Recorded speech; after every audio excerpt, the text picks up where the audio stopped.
యేసు ప్రభువు వారి రహస్య రాకడ తర్వాత 7 ఏండ్ల శ్రమలు ప్రకటన గ్రంథము 6వ అధ్యాయం నుండి 19వ అధ్యాయం వరకు చూడవచ్చు. 6వ అధ్యాయ ప్రారంభములో మొదటి ముద్ర విప్పుటతో 7 ఏండ్ల శ్రమలు ప్రారంభమవుతాయి. అంత్యక్రీస్తు పాలన కూడా ప్రారంభమవుతుంది.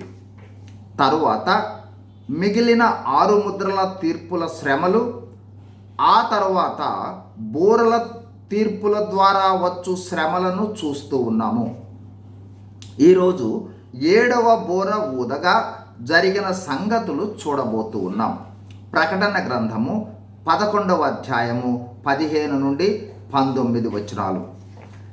7వ బూర ఊదినప్పుడు పరలోకములో గొప్ప శబ్దములు పుట్టెను.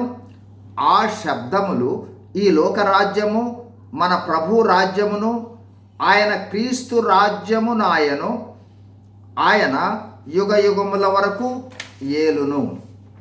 అంతటా దేవుని ఎదుట సింహాసనాసీనులగు ఆ 24 పెద్దలు సాష్టాంగపడి దేవునికి నమస్కారము చేసి, వర్తమాన భూత భవిష్యత్ కాలములలో ఉండు దేవుడైన ప్రభువా, సర్వాధికారి, నీవు నీ మహాబలమును స్వీకరించి ఏలుచున్నావు గనుక మేము కృతజ్ఞతాస్తుతులు చెల్లించుచున్నాము.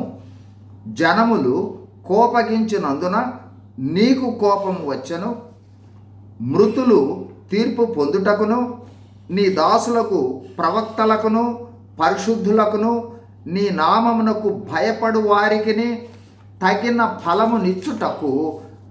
తగిన ఫలమిచ్చుటకును, గొప్పవారికేమి కొద్దివారికేమి భూమిని నశింపచేయు వారిని నశింపచేయుటకును సమయము వచ్చి ఉన్నదని చెప్పిరి. మరియు పరలోకమందు దేవుని ఆలయము తెరవబడగా దేవుని నిబంధన మందసము ఆయన ఆలయములో కనపడెను. అప్పుడు మెరుపులను, ధ్వనులను, ఉరుములను, భూకంపములను, గొప్ప వడగండ్లను పుట్టెను. మరింత వివరంగా తర్వాత వీడియోల్లో చూద్దాం. God bless you. Thank you.